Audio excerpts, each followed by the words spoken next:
అందరికీ మరణాత మహిమస్వరం కార్యక్రమంను వీక్షిస్తున్న దేవుని పిల్లలైన మీ అందరికీ ప్రభు నామములో శుభములు కలుగును గాక. ప్రతిరోజు ఇదే సమయమునకు ఈ కార్యక్రమమును వీక్షించి దైవాశీర్వాదములు పొందండి. ఇప్పుడు పాస్టర్ సామ్యూల్ సుందర్ రెడ్డి గారు దేవుని వాక్య వర్తమానమును అందిస్తారు. శ్రద్ధగా ఆలకించండి. దేవునికి స్తోత్రం. అందరికీ మరణాత.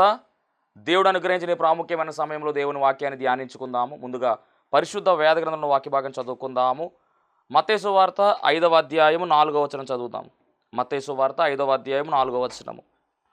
దుఃఖపడువాడు ధన్యులు, వారు ఓదార్చబడుదురు. మహాపరిశుద్ధుడా, మహోన్నతుడా, మహిమగలవా, ప్రేమ స్వరూపి, దయగల యేసుక్రీస్తు ప్రభువా, నీ ఘనమైన నామానికి వందనాలు, స్తోత్రాలు, స్తుతులు చెల్లించుకుంటున్నాం. శ్రేష్టమైనటువంటి ప్రాముఖ్యమైన సమయంలో తండ్రి, ఇదిగో నీ వాక్కును వినాలని నీ బిడ్డలు మేము కూడా వేచి ఉన్నాము, నిలిచి ఉన్నాము. దేవా, నీకు వందనాలు.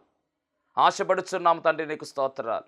ఇదిగో ఆశపడే ప్రాణమును తృప్తిపరచువాడు నీవు మాత్రమే గనుక కొద్ది నిమిషములు నీ బిడ్డలతోనూ నాతోనూ మీరే మాట్లాడి మహిమా ఘనత కీర్తి ప్రభావం మీరే పొందుకోమని యేసు నామములో అడుగుచున్నాం పరమ తండ్రి, ఆమెన్. దేవనామమును మీ ఎల్లరికూ కూడా శుభములు కలుగునుగాక, ఆమెన్. మరి దేవుడు మనకు చాలా శ్రేష్టమైనటువంటి సమయాన్ని ఇచ్చారు. మరొక రోజును మనకు దానముగా ఇచ్చారు. ఇందును బట్టి దేవునికి సమస్త మహిమ ప్రభావములు కలుగునుగాక, ఆమెన్. మరి ఈ యొక్క ప్రశస్తమైనటువంటి సమయంలో ఒక చక్కని అంశాన్ని మీతో పంచుకోవాలని ఆశపడుతూ ఉన్నాను. ఈ మరణాత మహిమ స్వరం అనేటటువంటి కార్యక్రమమును ప్రతిరోజు కూడా క్రమము తప్పకుండా వీక్షిస్తున్నటువంటి మీ అందరినీ కూడా ఆ ప్రభువు మెండుగా దీవించునుగాక, ఆమెన్. మరి ఈరోజు ప్రభు మనకు బయలుపరుస్తున్నటువంటి అంశములో ఉన్నటువంటి ముఖ్య వచనము మత్తయి సువార్త 5వ అధ్యాయము 4వ వచనం. దుఃఖపడువారు ధన్యులు, వారు ఓదార్చబడుదురు. ఈ వచనము మనం గమనించినట్లయితే కనుక మత్తయి సువార్త 5వ అధ్యాయములో రాయబడినటువంటి 4వ వచనము. మత్తయి సువార్త 5వ అధ్యాయము, 6వ అధ్యాయము, 7వ అధ్యాయము మనం చాలా పర్యాయాలు చెప్పుకున్నాం. ఈ అధ్యాయాలను కొండ మీద ప్రసంగము అని చెప్తూ ఉంటారు. నాన్ స్టాప్గా యేసుక్రీస్తు ప్రభువు వారు కొండ మీద ఉండి ఎన్నో లోతైనటువంటి విషయాలు, సమాజములో మనము ఏ విధముగా జీవించాలి, విశ్వాసి ఏ విధముగా ఉండాలి, విశ్వాసి ఎలా జీవిస్తే విశ్వాసిగా ఉంటాడు, మనిషి ఏ విధముగా ముందుకు వెళ్ళాలి, ఇలాంటి విషయాలన్నీ కూడా చాలా అద్భుతముగా అర్థమయ్యే రీతిలో యేసుక్రీస్తు ప్రభువు వారు ఈ మత్తయి సువార్త 5, 6, 7 అధ్యాయాల్లో ఆయన చెప్పడం జరిగింది.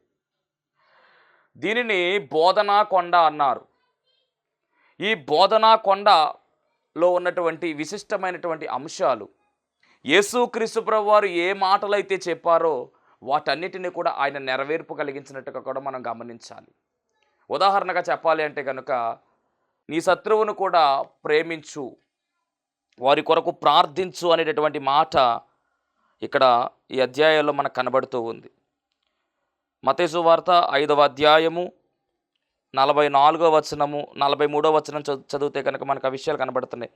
నీ పొరుగువాని ప్రేమించి నీ శత్రువును ద్వేషించుమని చెప్పబడిన మాట మీరు విన్నారు కదా. నేను మీతో చెప్పునదేమనగా, మీరు పరలోకమందున్న మీ తండ్రికి కుమారులయ్యుండునట్లు మీ శత్రువులను ప్రేమించుడి, మిమ్మును హింసించు వారి కొరకు ప్రార్థన చేయుడి. అద్భుతమైనటువంటి స్టేట్మెంట్ ఇక్కడ ఇచ్చాడు.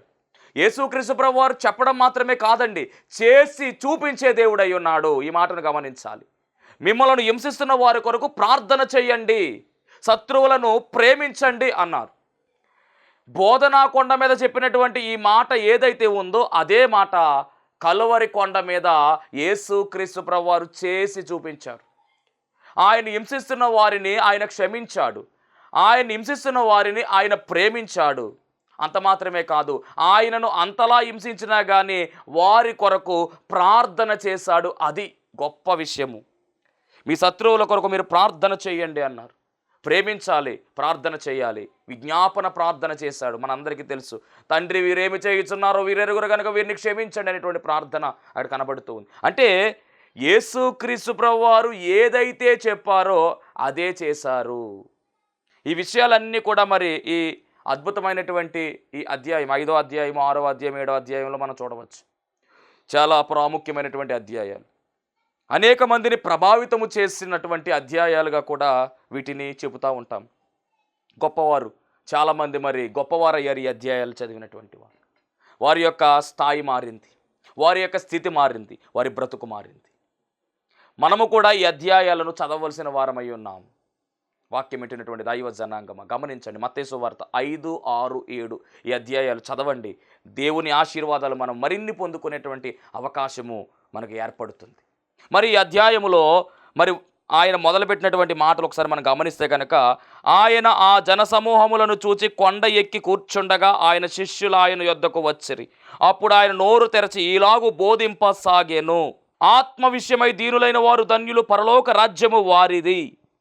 ఇక్కడ గమనించాలి, ధన్యులు ఎవరు అనేటటువంటి విషయాలు మాట్లాడుకుంటూ ఆయన వస్తూ ఉన్నారు. అలాగే దుఃఖపడువారు ధన్యులు, వారు ఓదార్చబడుదురు అనేటటువంటి మాట వెంటనే పలకడం జరిగింది. అంటే ముందు చెప్పిన మాట ఏమిటంటే, ఆత్మ విషయమై దీనులైన వారు ధన్యులు, దీనత్వము ధరించుకోవాలి మనము అని ఎన్నో మార్లు మనం మాట్లాడుకున్నాం. దీన మనస్సును మనము ధరించుకోవాల్సిన వారమై ఉన్నాం. క్రీస్తు యేసును కలిగిన ఇట్టి మనస్సు మీరు కూడా కలిగి ఉండుడి. అది ఏ మనస్సు అయ్యా అంటే దీన మనస్సు. తగ్గింపు స్వభావం మనలో ఉండాలి. క్రీస్తును మనము క్రియలలో చూపించాలి, వాక్యాన్ని క్రియలలో చూపించాలి. మనము క్రీస్తును కలిగిన వారి వలె మనం ఉండాలి, జీవించాలి. మన మాటలో క్రీస్తు కనబడాలి, మన చేతల్లో క్రీస్తు కనబడాలి. మన ప్రేమ క్రీస్తు ప్రేమను కనుపరచాలి. అది క్రైస్తవ జీవితం యొక్క ముఖ్య సూత్రం. దేవునికి మహిమ కలుగును గాక. క్రైస్తవులు అనిపించుకుంటే సరిపోదండి, క్రీస్తును పోలి నడుచుకోవాలి, క్రీస్తు వలె జీవించాలి. అందుకనే ఆత్మ విషయమై దీనులైన వారు ధన్యులు, వారు పరలోక రాజ్యము వారిది. అంటే పరలోక రాజ్యం ఎవరిది అంటే ఆత్మ విషయమై దీనులైన వారిదని చెప్పారు. తర్వాత వెంటనే ఇచ్చినటువంటి మాట ఏమిటంటే, దుఃఖపడువారు ధన్యులు, వారు ఓదార్చబడుదురు. రైట్, ఎవరైతే దుఃఖపడుతూ ఉన్నారో వారు ధన్యులు, వారు ఓదార్చబడుదురు. దేవుని కలిగినటువంటి మనము, ఆయన నమ్ముకున్నటువంటి మనము, మన జీవితాల్లో ఒక్కొక్క సమయంలో దుఃఖము వస్తుంది, ఒక్కొక్క సమయంలో నష్టము వస్తుంది, ఒక్కొక్క సమయాల్లో బాధలు వస్తాయి, ఇబ్బందులు వస్తాయి. ఎన్ని వచ్చినా కానీ మీరు దుఃఖపడుతూ ఉంటే మీరు ఓదార్పును అందుకుంటారు. దుఃఖపడు వారు ధన్యులు, వారు ఓదార్చబడుదురని రాయబడింది. అంటే మిమ్మల్ని ఓదార్చేది ఎవరు అంటే కనుక, మీరు దుఃఖములో ఉన్నప్పుడు, బాధలో ఉన్నప్పుడు, ఏడుపుతో ఉన్నప్పుడు, నష్టములో ఉన్నప్పుడు, కష్టములో ఉన్నప్పుడు, బలహీనతలో ఉన్నప్పుడు మిమ్మలను బలపరిచేది, మిమ్మలను ఓదార్చేది ఎవరు అంటే కనుక ప్రభు అయిన యేసు క్రీస్తు అన్న విషయాన్ని తెలియజేస్తూ ఉన్నాను. దేవునికి మహిమ కలుగును గాక. ఆమేన్. అందుకనే దుఃఖపడు వారు ధన్యులు, వారు ఓదార్చబడుదురు అని రాయబడింది వాక్యము. ఈరోజు మన అంశము కూడా ఏమిటంటే, ఓదార్చువాడు ఆయనే. మీ బలహీనతలో, మీ బాధలో, మీ ఇబ్బందులో, మీరు ఏ స్థితిలో ఉన్నప్పటికీ కూడా మిమ్మలను ఓదార్చేవాడు ఎవరు అంటే ఆయనే. ఆదరించువాడు ఆయనే, ఓదార్చువాడు ఆయనే. యెషయా గ్రంథము 49వ అధ్యాయము 13వ వచనాన్ని మనం గమనిస్తే కనుక, యెషయా గ్రంథము 49:13, శ్రమ నొందిన తన జనుల యందు జాలిపడి యెహోవా తన జనులను ఓదార్చియున్నాడు. దేవునికి మహిమ కలుగును గాక. ఓదార్చేవాడు ఎవరు అంటే ఆయనే. పరిశుద్ధ గ్రంథములో మరి ఓదార్పునిచ్చేవాడు ఆయనే అని చాలా స్పష్టముగా వాక్యం సెలవిస్తూ ఉంది. అదే యెషయా గ్రంథము 57వ అధ్యాయము 18వ వచనాన్ని మనం గమనిస్తే కనుక, నేను వారి ప్రవక్తలను చూచి తిని వారిని స్వస్థపరచుదును, వారిని నడిపింతును, వారిలో దుఃఖించు వారిని ఓదార్చుదును. దేవునికి మహిమ కలుగును గాక. ఎంత వాగ్దానం అండి ఇది. అయ్యో నన్ను ఆదరించేవారు లేరు, అయ్యో నన్ను ఓదార్చేవారు లేరు, నా కష్టంలో నన్ను ఎవరు పట్టించుకోవటం లేదు, నా బాధల్లో నన్ను ఎవరు కూడా పలకరించట్లేదు, నా శ్రమలు చూసి అందరూ దూరంగా వెళ్ళిపోతున్నారు, నన్ను ఓదార్చేవారు లేరే, ఆదరించేవారు లేరే అని కృంగిపోతున్నావా? నీకొక శుభవార్త, నిన్ను ఓదార్చేవాడు ఉన్నాడు. ఈ ప్రపంచంలో ఉన్నటువంటి వారు నిన్ను ఆదరించలేరు సరిగా, కానీ ఒకే ఒక్కడు నిన్ను ఆదరించి ఓదార్చేవాడు ఆయనే, మనము సేవిస్తున్నటువంటి దేవుడు. దేవుడు మహిమ కలుగును గాక. కాబట్టి కష్టాలు చూసి, బాధలు చూసి, బలహీనతలు చూసి కృంగిపోవద్దు. ఓదార్చేటటువంటి ఆయన ఉన్నాడు. నీ కన్నిటిని నాట్యముగా మార్చివేసే సామర్థ్యం కలిగిన దేవుడే మనము సేవిస్తున్నటువంటి దేవుడు. దేవునికి మహిమ కలుగును గాక. మరొక వచనాన్ని మీకు జ్ఞాపకం చేస్తూ ఉన్నాను. 69వ కీర్తన 20వ చరణాన్ని గమనిస్తే కనుక 69వ కీర్తన 20వ చరణము. నిందకు నా హృదయం బద్దలాయెను, నేను బహుగా కృషించి ఉన్నాను. కరుణించు వారి కొరకు కనిపెట్టుకుంటుని కానీ ఎవరునూ లేకపోయిరి. ఇప్పుడు మనం మాట్లాడుకున్నటువంటి మాట ఇది. ఓదార్చు వారి కొరకు కనిపెట్టుకుంటుని కానీ ఎవరునూ కానరైరి. అలాంటి సమయంలో ఎవరు ఓదారుస్తున్నారు అంటే దేవుడే ఓదారుస్తాడు. జనుల వైపు కానీ, ప్రజల వైపు కానీ, లోకం వైపు కానీ మనము చూడవలసినటువంటి అవసరము లేదు. మనము చూడవలసినది ఎవరిని అంటే కనుక మన కొరకు ప్రాణం పెట్టినటువంటి ప్రాణ ప్రియుడైనటువంటి యేసు వైపు మాత్రమే మనము చూడాలి. నువ్వు దుఃఖపడుతున్నావా? అయితే నీవు ధన్యులు. నువ్వు దుఃఖపడితే నువ్వు ధన్యుడవు, దుఃఖపడితే నువ్వు ధన్యురాలవు. ఎందుకు అంటే మీరు ఓదార్పు నొందుకుంటారు. ఓదార్చేవాడు సామాన్యమైన వాడు కాదు. ప్రపంచాన్ని సృష్టించినటువంటి వాడు, సర్వ సృష్టికర్త. అంత మాత్రమే కాదు, సర్వ సృష్టిని కూడా నడిపించేటటువంటి వాడు. అలాంటి ఆయన మనల్ని ఓదారుస్తున్నాడు. అందుకని ఓదార్చువాడు ఆయనే అనేటటువంటి అంశాన్ని మనం మాట్లాడుకుంటూ ఉన్నాం. దేవునికి స్తోత్రం. మరి పరిశుద్ధ గ్రంథములో మనం గమనించినట్లయితే కనుక యోహాను సువార్త 11వ అధ్యాయము 19వ వచనాన్ని జ్ఞాపకం చేస్తూ ఉన్నాను. యోహాను సువార్త 11వ అధ్యాయము 19వ వచనం. గనుక యూదులలో అనేకులు వారి సహోదరుని గూర్చి మార్తను మరియను ఓదార్చుటకై వారి యొద్దకు వచ్చి ఉండిరి. రైట్, చదవబడినటువంటి వాక్యము గమనించినట్లయితే మరి మరియా, మార్తా, లాజరు అనేటటువంటి వ్యక్తులు కలిగినటువంటి ఒక కుటుంబము పరిశుద్ధ గ్రంథములో మనం చూస్తూ ఉన్నాం. ఈ కుటుంబము ఎలాంటి కుటుంబము అంటే కనుక చాలా అద్భుతమైనటువంటి ఆత్మీయతతో కూడినటువంటి దేవుని ప్రేమ కలిగినటువంటి కుటుంబము. అంత మాత్రమే కాదు, దేవుణ్ణి ఆహ్వానించుకొని యేసుక్రీస్తు ప్రభువు వారికి ఆతిథ్యం ఇచ్చినటువంటి కుటుంబముగా ఈ కుటుంబము కట్టబడింది. ఆ కుటుంబములో ఒక రోజు ఏం జరిగింది అంటే ఒక విషాదము చోటు చేసుకుంది. లాజరు జబ్బుపడ్డాడు, లాజరు మరణించాడు. మరి లాజరు మరణించినటువంటి ఆ యొక్క సమయములో ఈ లాజరుకు అక్కలుగా ఉన్నటువంటి మరియా, మార్తా వీళ్ళిద్దరూ కూడా చాలా బాధపడుతూ ఉన్నారు. మరి శోక సంద్రములో వీళ్ళు మునిగినప్పుడు బంధువులైనటువంటి వారందరూ కూడా, యూదుల్లో అనేకులు వారి బంధువులైనటువంటి వారందరూ కూడా వారిద్దరిని కూడా ఓదార్చడానికి వారి దగ్గరకు వచ్చారని రాయబడింది. గనుక యూదులలో అనేకులు వారి సహోదరుని గూర్చి మార్తను మరియను ఓదార్చుటకై వారి యొద్దకు వచ్చి ఉండిరి. ఎంతమంది ఓదార్చినా కానీ చనిపోయినటువంటి లాజరు మరలా వస్తాడా? రాడు. ఎంతమంది ఓదార్చినా కానీ వారి బాధ తొలగిపోతుందా? పోదు. ఎంతమంది ఓదార్చినా కానీ వారికి గుండెల్లోంచి వస్తున్నటువంటి ఆ దుఃఖము తొలగుతుందా అంటే తొలగిపోదు. కేవలం వారు ఎవరైనా వచ్చి ఓదారుస్తూ ఉంటే ఆ సమయంలో మాత్రమే కొంత ఓదార్పు కలుగుతుంది తప్ప మరలా వాళ్ళు వెళ్ళిపోయిన తర్వాత చనిపోయినటువంటి తన తమ్ముడిని జ్ఞాపకం చేసుకుంటూ వారు అలాగే బాధపడతారు. అంటే ప్రజలు ఓదారుస్తూ ఉన్నారు, జనులు ఓదారుస్తూ ఉన్నారు, కానీ వారికి మరి సరైనటువంటి ఓదార్పు కలగట్లేదండి. ఎవరికి అంటే మరియా, మార్తకి. లాజరు చనిపోయినటువంటి ఆ యొక్క సందర్భంలో గమనించాలి, మరి యేసుక్రీస్తు ప్రభువు వారితో చాలా చక్కని అనుబంధం కలిగినటువంటి కుటుంబం ఇది.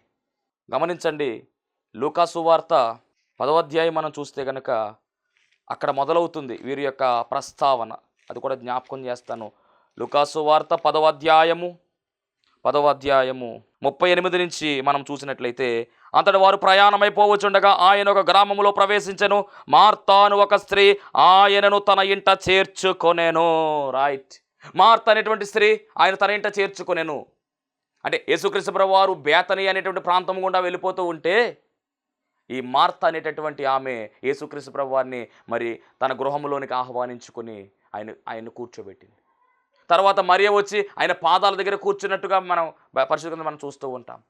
ఆ సందర్భంలో మరి మార్త విస్తారమైన పని పెట్టేసుకొని, బోధకుడా నేను విస్తారమైన పని చేస్తూ ఉన్నాను, నా సహోదరి దగ్గర కూర్చుంది, నువ్వైనా చెప్పు ఆ పనిలో కొంచెం నాకు సహాయపడమని చెప్పేసి అక్కడ మార్త మరి తొందరపడి ఆయనతో మాట ఏమిటో తెలుసా?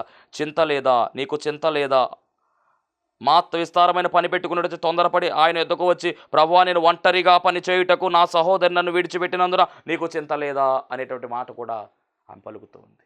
ఆహ్వానించుకుంది కానీ ప్రభు దగ్గర కూర్చోలేదు. కూర్చున్నటువంటి మరియతో ఈమె గొడవ. అప్పుడు ప్రభు అంటున్నాడు కదా, మార్తా మార్తా, నీవు అనేకమైనటువంటి పనులు పెట్టుకున్నట్టు చేత విచారము కలిగి తొందరపడుచున్నావు, కానీ అవసరమైనది ఒక్కటే. మరియ ఉత్తమమైన దాన్ని ఏర్పరచుకొనెను, అది ఆమె యొద్ద నుండి తీసివేయబడదని ఆమెతో చెప్పింది. ఇక్కడ మరియా మార్తలో మరి దేవుడు మెచ్చుకుంటున్నటువంటి అంశం ఏమిటంటే, మరియ ఉత్తమమైన దాన్ని ఎన్నుకున్నది. అంటే దేవుని వాక్యాన్ని వినాలి. దేవుని వాక్యం వినేటువంటి కార్యము ఈమె చేస్తూ ఉంది. నీవు నన్నైతే ఆహ్వానించుకున్నావు కానీ నా దగ్గర కూర్చోలేదు. నువ్వు విస్తారమైన పని పెట్టుకోవడం చేత నువ్వు కంగారు పడి మాట్లాడుతూ ఉన్నావు అని చెప్పినట్టు సందర్భం మనకు కనబడుతుంది. తరువాత కాలంలో యేసుక్రీస్తు ప్రభువు వారు మరి బేతనియాకు వచ్చినప్పుడల్లా కూడా ఆ గృహాన్ని దర్శించినట్టుగా కూడా మనము గమనించాలి. అంటే ప్రభువుకి బాగా దగ్గర అయిపోయినటువంటి కుటుంబము బేతనియా అనగానే మనకు ఈ కుటుంబం జ్ఞాపకం వస్తుంది. బేతనియా అనేటటువంటి ఈ ప్రాంతములో మరియా మార్త లాజరు యొక్క కుటుంబము జ్ఞాపకం వస్తుంది. మరి ఇంతలా ఉన్నప్పుడు మరి లాజరు చనిపోతున్నప్పుడు మరి యేసుప్రభుకి ఈ విషయం తెలియదా అంటే కనుక గమనించండి. లాజరు జబ్బు పడినప్పుడు మరి యేసుక్రీస్తు ప్రభు వారికి వార్త అందింది. ఆయనకు అందించారు వార్త. ఏమనంటే కనుక, ఇదిగో మరి లాజరు మరి అనారోగ్యంతో ఉన్నాడు అని చెప్పేసినటువంటి వార్త ఆయనకు అందింది. యోహాను సువార్త 11వ అధ్యాయము 1వ వచనము, మరియా ఆమె సహోదరి అయిన మార్త అనువారి గ్రామమైన బేతనియాలోని లాజరు అను ఒకడు రోగి ఆయను. ఈ లాజరు ప్రభువుకి అత్తరు పోసి తల వెంట్రుకలతో ఆయన పాదములను తుడిచిన మరియ సహోదరుడు. మనం గమనించినట్లయితే కనుక 3వ వచనములో, అనగా యోహాను సువార్త 11వ అధ్యాయం 3వ వచనములో ఈ మాట కనబడుతుంది. అతని అక్క చెల్లెండ్రు, ప్రభువా, ఇదిగో నీవు ప్రేమించువాడు రోగి అయి ఉన్నాడని ఆయన యొద్దకు వర్తమానం పంపిరి. యేసు ప్రభు దగ్గర వర్తమానం వెళ్ళిందండి. ఏమని వెళ్ళిందంటే, నువ్వు ప్రేమించేటటువంటి మరి లాజరు రోగి అయి ఉన్నాడు, రావయ్య ఒకసారి అని చెప్పి వర్తమానం వెళ్ళింది. గమనించాలి. 5వ వచనం చూస్తే ఎంత అద్భుతమైన మాట. యేసు మార్తను ఆమె సహోదరి అయినటువంటి మరియను అలాగే లాజరును ప్రేమించెను అని రాయబడింది. అంటే ఎంత అద్భుతమైనటువంటి కుటుంబం ఇది. యేసుక్రీస్తు ప్రభువు వారి యొక్క ప్రేమను పొందుకున్నటువంటి కుటుంబము. మరి అలాంటప్పుడు లాజరుకి బాగోలేదంటే ప్రభు రావాలి కదా, కానీ ప్రభు రాలేదు. ఆయనకు తెలుసు ఏం జరుగుతుందో అన్నీ కూడా తెలిసినటువంటి ఆయన.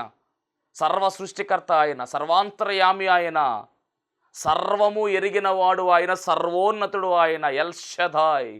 ఆయన కావాలనే రాలేదు. 2 రోజులు గడిచి 4 రోజులు అయిపోయింది. మొత్తానికి చనిపోయాడు, సమాధి చేసేశారు. అప్పటికే సమాధి చేసి 4 రోజులు అయింది. ప్రభు బయలుదేరాడు. ప్రభు బయలుదేరి మరి బేతని అనేటటువంటి ప్రాంతానికి వచ్చినట్టుగా మనకు కనపడుతూ ఉంది. యోహాను సువార్త 11వ అధ్యాయము 20వ వచనాన్ని మనం చూసినట్లయితే కనుక 17వ వచనం చూస్తే, యేసు వచ్చి అదివరకు అతడు 4 దినములు సమాధిలో ఉండెనని తెలుసుకొనెను. బేతనియా యెరూషలేము సమీపమై ఉండెను. దానికి ఇంచుమించు కోసెడు దూరము కనుక యూదుల్లో అనేకులు వారి సహోదరుని గూర్చి మార్తను మరియు ఓదార్చుటకే వారి వద్దకు వచ్చిండరి. మార్త యేసు వచ్చుచున్నాడని విని ఆయనను ఎదుర్కొన వెళ్ళెను గాని మరియ ఇంటిలో కూర్చుండెను. మొత్తానికి యేసుక్రీస్తు ప్రభువు వారు బేతనియాకు వస్తున్నారన్న విషయము మార్తకు తెలిసింది. మార్త వెంటనే ఇంటిలోంచి బయలుదేరింది. అప్పటికి ఇంటి నుంచి చాలామంది ఉన్నారు ఇంటి చుట్టూ కూడా, ఎందుకంటే వారిని ఓదార్స్తున్నారు. సడన్గా మార్త బయలుదేరింది ఎక్కడికంటే యేసు ప్రభువును కలుసుకోవడానికి. ఆయన మరి బేతని అడుగుపెట్టిన వెంటనే మార్త యేసు ప్రభు దగ్గరికి వెళ్ళంటున్న మాట, మార్త యేసుతో, ప్రభువా, నీవెక్కడ ఉండిన ఎడల నా సహోదరుడు చావకుండును. ఇప్పుడైనా పర్వాలేదు, నీవు దేవుని ఏమడిగినను దేవుడు నీకు అనుగ్రహించునని ఎరుగుదును అని ప్రభుతో అంటుంది. నీవెక్కడ ఉంటే నా తమ్ముడు చావకుండా బ్రతికి ఉండునయ్యా. అయినా పర్లేదు, ఇప్పుడు నువ్వు దేవుడిని అడిగితే ఖచ్చితంగా దేవుడు కార్యం జరిగిస్తాడు. అంటే మార్తలో ఉన్న విశ్వాసం. అప్పుడు యేసుప్రభు అన్న మాట ఏమిటంటే, నీ సహోదరుడు మరలా లేచునని ఆమెతో చెప్పగా మార్త ఆయనతో, అంత్యదినమున పునరుద్ధానమందు లేచునని ఎరుగుదును అనేను. అంటే ప్రభు డైరెక్ట్ అయిపోయాడు. నీ తమ్ముడు తిరిగి లేస్తాడు అని చెప్తే ఏమనుకుంటుంది కదా, ఇప్పుడు లెగిస్తాడు అనుకుంటలేదు, పునరుద్ధానం ముందు లెగిస్తాడులే అని చెప్తాం. మొత్తానికి ఏదేమైనప్పటికీ గమనించాలి, ఈ మార్త ప్రభు దగ్గరకు వచ్చి మాటలు చెప్పింది. మరలా వెంటనే ఈ మార్త ఏం చేసిందంటే మరియ దగ్గరకు వచ్చేసిందండి. ఇంటికి పరిగెత్తుకుంటా వచ్చేసి ఆమె అంటుంది కదా, బోధకుడు నిన్ను పిలుచుకుని రమ్మన్నాడు. ఆయన వచ్చాడు, బేతనియాలో అడుగుపెట్టాడు, ఆయన రా అని చెప్పితే ఇద్దరూ కలిసి పరుగున ఎక్కడికి వెళ్ళారంటే మరి ఆయన దగ్గరికి వెళ్ళిపోయారు. యేసుక్రీస్తు ప్రభువు వారి దగ్గరికి వెళ్ళినట్టుగా మనం చూస్తూ ఉన్నాం. దేవునికి మహిమ కలుగును గాక. ఆమె ఈ మాట చెప్పి వెళ్ళి, బోధకుడు వచ్చి నిన్ను పిలుచుచున్నాడని తన సహోదరైన మరియను రహస్యముగా పిలిచెను. ఆమె విని త్వరగా లేచి ఆయన వద్దకు వచ్చెను. యేసు ఇకను ఆ గ్రామంలోనికి రాక మార్త ఆయనను కలుసుకొనిన చోటనే ఉండెను. మొత్తం మీద ప్రభు ఇంకా అక్కడే ఉన్నాడు. వెంటనే మరియ పరుగున వెళ్ళండి, మరియ చేస్తున్నటువంటి పని. అంతటా మరియ యేసు ఉన్న చోటికి వచ్చి ఆయనను చూచి ఆయన పాదముల మీద పడి ప్రభువా, నీవెక్కడ ఉండిన ఎడల నా సహోదరుడు చావకుండెనని ఆమె ఏడుస్తూ ఉంది.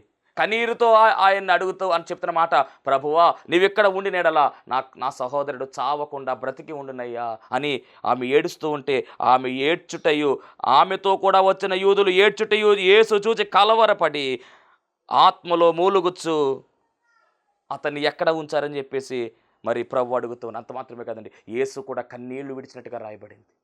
అంటే గమనించాలి, మరియ పడుతున్నటువంటి దుఃఖము, మరియ కారుస్తున్నటువంటి కన్నీరు యేసు ప్రభు చూస్తూ ఉన్నాడు. ఇప్పుడు ఓదార్చాలి ఆమెను. అనేక మంది ఇంటి దగ్గర ఓదార్చారు, కానీ సరైనటువంటి ఓదార్పు ఆమెకు రాలేదు. మనలను ఓదార్చువాడు ఆయనే.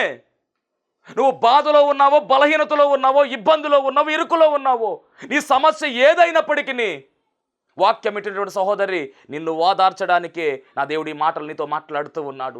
ఓదార్చేవాడు ఉన్నాడు, ఆయనే నిన్ను ఓదార్చేవాడు. నువ్వు ప్రజల ఓదార్పు చూస్తున్నావేమో, అది తాత్కాలికము మాత్రమే. శాశ్వత కాలము నిన్ను ఓదార్చువాడు, ఆదరించువాడు ఆయనే. నమ్ము ఆయనను. నువ్వు ఆయన నమ్మితే చాలు, ఆయన విశ్వాసం ఉంచితే చాలు, ఆయన ఆశ్రయిస్తే చాలు, నీ జీవితంలో పరిపూర్ణమైన ఓదార్పు లభిస్తుంది. అందుకనే ఓదార్చువాడు ఆయనే. ఇప్పుడు మరియ పుట్టెడు దుఃఖములో ఉంది, తన సహోదరుడు కోల్పోయినటువంటి దుఃఖంలో ఉంది, ఎంతో బలహీనతలో ఉంది, ఎంతగానో ఏడుస్తూ ఉంది, కన్నీరు కారుస్తూ ఉంది. ఆమె కన్నీరు చూసి అక్కడ ఉన్నటువంటి యూదులందరూ కూడా కంటతడి పెట్టేశారు, వారు కూడా ఏడుస్తూ ఉన్నారు. అంత మాత్రమే కాదు, యేసుక్రీస్తు ప్రభువు వారికి కూడా కన్నీళ్లు తిరిగాయి. గమనించాలి ఎంత అద్భుతమైనటువంటి సిచ్యువేషన్ ఇక్కడ జరుగుతూ ఉందో. ఇప్పుడు ఆమె కన్నీరు ఆగాలి, చుట్టూ ఉన్నటువంటి వారి కన్నీరు కూడా ఆగాలి.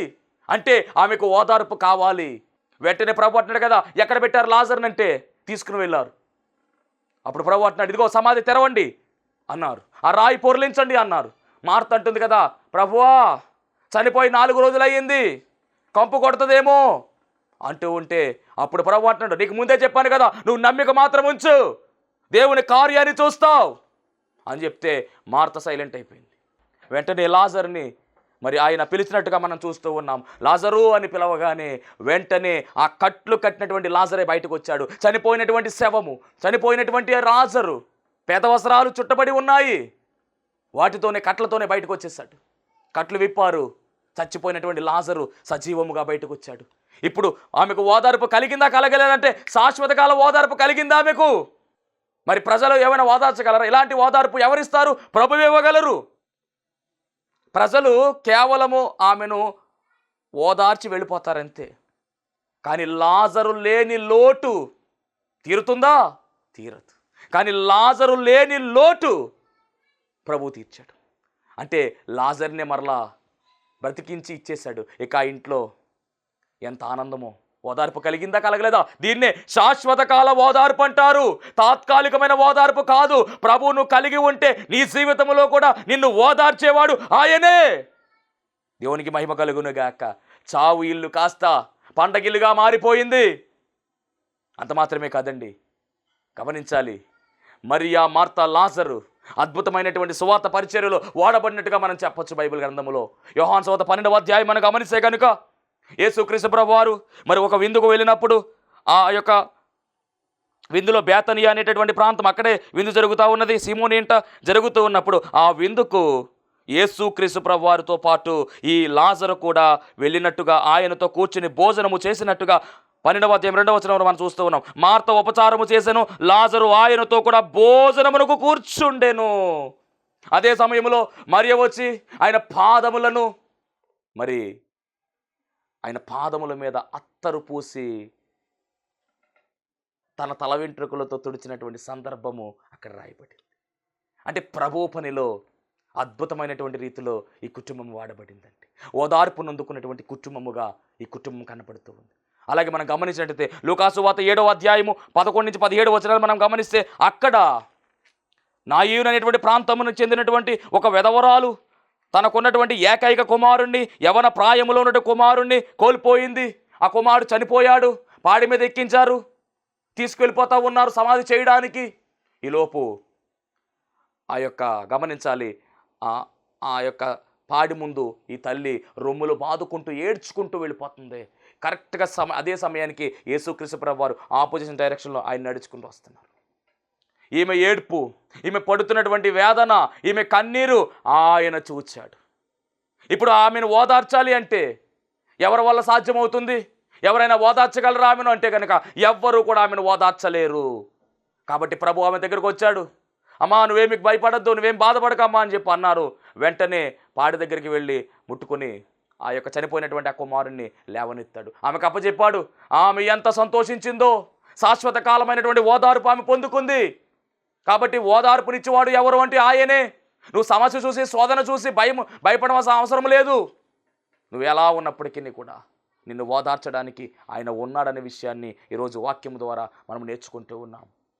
భయపడద్దమ్మా, భయపడద్దు. నీ భర్త విషయంలో కావచ్చు, నీ బిడ్డల విషయంలో కావచ్చు, భయంకరమైనటువంటి రోగం వచ్చి అయ్యో నా పరిస్థితి ఏమిటి అని నీవు బాధపడుతున్నావేమో. ప్రభువు నీతో మాట్లాడుతూ ఉన్నాడు. నిన్ను ఓదార్చడానికి ఆయన ఉన్నాడనే విషయాన్ని గమనించి మరి ఆయన మీద భారం వేసినట్లయితే ఏ కార్యమైనా కూడా ఆయన జరిగించగలడు, ఖచ్చితంగా బాగు చేస్తాడు. అట్టి కృప, ఓదార్చే ధన్యత దేవుడు మనందరికి అనుగ్రహించును గాక. ఆమెన్. మహోన్నతుడా నీకు వందనాలు, స్తోత్రాలు ప్రభు. ప్రాముఖ్యమైన సమయంలో తండ్రి ఓదార్పును గురించినటువంటి మాటలు తండ్రి మీరు అనుగ్రహించరు నాయన. ఎవరికి ఓదార్పు అవసరమో తండ్రి ఆ బిడ్డలకు ఓదార్పును దయచేసి వారిని ఓదార్చమని, మీ కృపలో బలపరచమని యేసు నామములో అడుగుచున్నాం పరమ తండ్రి. ఆమెన్. అందరికీ మరణాత. దేవునికి స్తోత్రం. అందరికీ వందన మరణాత తెలియజేస్తున్నాను.